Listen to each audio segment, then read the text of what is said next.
surat nih harus jelas, yang kecil-kecil kayak begini nih, tulisan saja begitu, Pak. Oh, ya. Nah, Bapak jelaskan ke kami, mengapa Bapak memiliki legal standing?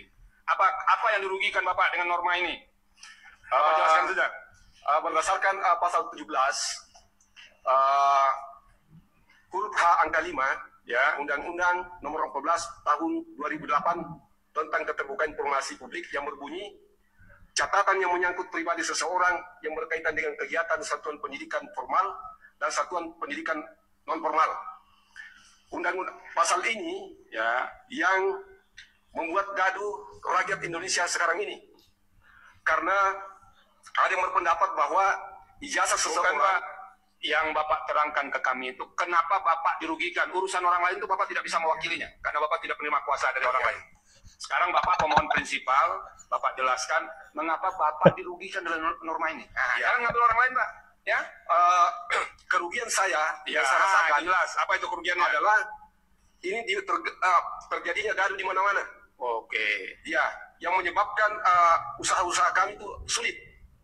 Ya, sering ada demo, kemudian ada perdebatan dan sebagainya. Ya, yang termasuk kami merasakan bahwa situasi ekonomi dengan adanya ini itu ikut terganggu juga. Oke, jadi ya, gara-gara ijazah ini terganggu ekonomi, Pak ya? Iya, betul. Oke, lanjut. Ya. Lanjut apa lagi, Pak? Yang kedua, Lucu, sangat lucu teman-teman. Penggugat ijazah Bapak Jokowi. Ini apa kaitannya dengan ekonomi? Dengan ijazah Bapak Jokowi. Pengacara Roy Suryo, babak belur di persidangan. Ijazah Jokowi merugikan ekonomi mereka dan membuat mereka susah. Hah? Apa nih teman-teman? Ini di sidang MK loh teman-teman. Gimana menurut pendapat kalian? Ini Bapak mesti renungkan kembali menurut saya. Nah, kena lagi. Persoalannya apakah ada di norma undang-undangnya yang Bapak mohonkan pengujian, pasal 17 huruf G dan huruf H angka 5 serta pasal 18 ayat 2 huruf A, atau persoalannya ada pada implementasi. Ya. Kalau persoalannya itu ada pada normanya, ya silakan diargumentasikan dengan baik. Ya, ini kan masih di sekitar, mohon maaf, ijazahnya Pak Jokowi, ijazahnya Pak Wapres Gibran dan lain sebagainya. Ya. Terlepas apakah argumentasi Bapak itu benar dan relevan, bahwa itu telah menyebabkan katakanlah kesulitan ekonomi, kesulitan perusahaan dan lain sebagainya, itu nanti kita lihat. Tapi Bapak harus coba renungkan, ya. Kalau itu misalnya persoalannya pada implementasi, kan persoalan implementasi juga ada jalan keluarnya. Ketika tidak diberikan, maka bisa dibawa sebagai sengketa informasi keterbukaan publik ke Komisi Informasi. Kan ada juga, bisa diperintahkan. Ya.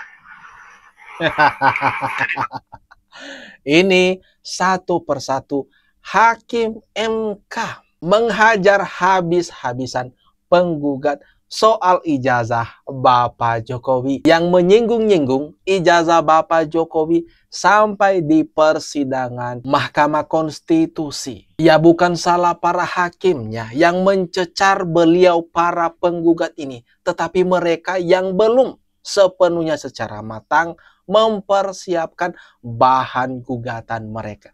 Akhirnya menjadi lelucon. ini Bapak perhatikan lagi. Nah, makanya tadi saya bolak-balik katakan, lihat duduk perkara dari permohonan ya, yang terutama sudah dikabulkan. Apa sudah betul gitu ya. Ini kalau saya baca di petitumnya Bapak, di mana ini letak yang menyatakan bertentangan dengan Undang-Undang Dasar ini?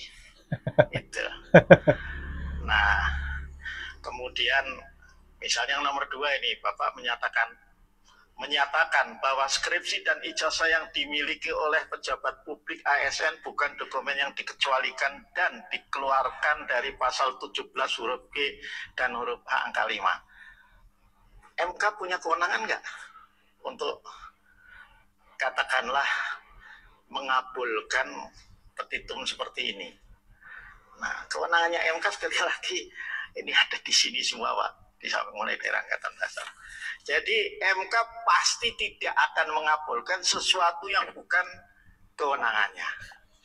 Nah, ya, itu menyatakan bahwa baik skripsi, ijazah bukan termasuk dokumen dikecualikan berdasarkan undang-undang ini. Coba Bapak lihat lagi, MK punya kewenangan nggak untuk menyatakan itu? Aduh, ini penggugat kenapa ya teman-teman? Dihajar habis-habisan pada akhirnya oleh hakim MK. Mau menggugat, tetapi kecerdasan pengetahuannya sepertinya kurang. Akibatnya mempermalukan diri di depan para hakim di persidangan. Bukti kebodohan pengacaranya Roy Panci. Ini gimana menurut pendapat kalian, teman-teman? Kami berencana untuk mendatangi, kami ajak seluruh rakyat Indonesia untuk membersamai kami. Bahkan kita ingin tiap hari di sana. Kita buka posko di sana. Wah. Gitu. Karena memang hanya bahasa seperti itu yang bisa dipahami oleh para pejabat kita. Ya, kalau cuma surat menyurat, dianggap kita tidak serius. Itu yang salah dengan birokrat kita. Kalau kita hanya bersurat, dia berharap kita lupa. Hanya bahasa teriakan-teriakan di depan gedungnya mungkin yang bisa dipahami mereka. Oleh karena itu, bagi seluruh rakyat Indonesia, minggu depan, ya kami umumkan, kalau tidak ada jawaban komprehensif dari Kemdikdasmen, ayo kita sama-sama menuntut transparansi dari Kemdikdasmen. Oke, sekian dulu, terima kasih. Resmond bukan ngajakin demo lagi nih teman-teman. Kalau begini ceritanya, tapi ngajakin camping di kantor Kemdikdasmen. Mari kita lihat apakah banyak nanti yang ikut ke mereka untuk camping.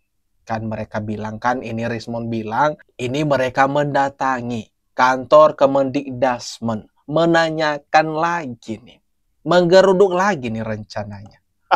Mari kita lihat apakah bisa terwujud dan berapa orang jumlah yang ikut sama mereka. Apakah orang-orang itu saja, mereka-mereka itu saja, ada barisan emak-emak dan kelompok yang sudah tidak asing lagi di mata kita, atau ada penambahan sedikit, itu nanti akan dibuktikan beberapa hari ke depan. Mari kita tandai saja, kita ingat ucapan daripada Resmond Sianipar ini, teman-teman. Kelompok pemburu ijazah Bapak Jokowi, teman-teman. Kelompok pemburu ijazah Mas Gibran. Sepertinya semakin hari, semakin kehabisan akal ide untuk menyerang Bapak Jokowi dan Mas Gibran. Akibatnya berbagai bermunculan narasi ide-ide konyol mereka coba suarakan.